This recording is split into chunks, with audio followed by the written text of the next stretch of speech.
तो ज़मीन जायदाद पे नज़र बिल्कुल मत रखो। नहीं ज़रूरत होती इन सब की मेरे हिसाब से लाइफ में। लाइफ इनसे ऊपर की चीज़ है। दूसरे की प्रॉपर्टी पे क्यों नज़र रखनी, दूसरे की चीज़ों पे क्यों नज़र रखनी। रखनी है नज़र तो अपनी प्रॉपर्टी, अपनी चीज़ों पे रखो,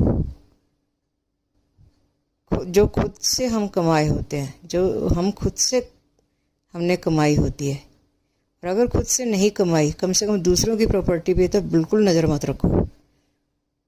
बिल्कुल भी नज़र मत रखो दूसरों की चीज़ों पर, दूसरों की प्रॉपर्टी पर, दूसरों के पैसे पर, दूसरों के सोने पर, दूसरे की किसी भी चीज़ पे। किसी की हेल्प कर सकते हो करो, नहीं कर सकते कम से कम, नहीं कर सकते कम से कम दूसरों से हेल्प मांगो नहीं।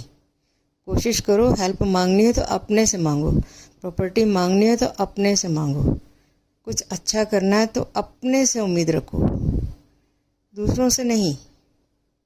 और अगर दूसरों से रखनी भी है, मजबूरी है कि आपको दूसरों से उम्मीद रखनी ही पड़ गई, दूसरों से आपको हेल्प मांगनी ही पड़ गई, लेकिन पहले खुद को चेक करो कि ये चीज़ अपने से आपको मिल सकती है।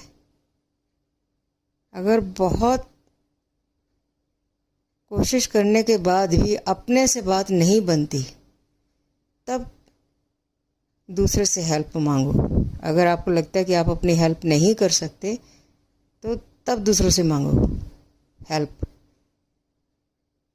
और जहाँ तक हो सके, अगर प्रॉपर्टी, पैसा, जायदाद, सोना चाहिए तो खुद कमाओ। और अगर खुद कमा सकते हो बहुत अच्छा, नहीं कमा सकते कम से कम दूसरों की पैसे, प्रॉपर्टी, सोने पे, जायदाद पे, मकान पे नज़र तो बिल्कुल मत रखो। जिसने मेहनत की है उन चीज़ों के लिए उसका हक है, जिसने मेहनत नहीं की उसका हक नहीं है। मेरे को यही समझ आता है। तो मेरे को अगर प्रॉपर्टी, पैसा, सोना चाहिए होगा तो मैं खुद कमाऊंगी। और अगर नहीं कमा सकूंगी तो मैं कम से कम दूसरों की प्रॉपर्टी, सोना, चांदी, पैसे पे तो नज़र बिल्कुल नहीं रखूंगी, दूसरों के मकान पे नज़र तो बिल्कुल नहीं रखूंगी। अगर मैं उनकी जिम्मेवारियों में हेल्प कर सकूंगी ज़रूर करूंगी। और अगर हेल्प नहीं कर सकूंगी, कम से कम दूसरों पे अपनी जिम्मेवारी तो नहीं डालूंगी। ये मेरी पूरी कोशिश है।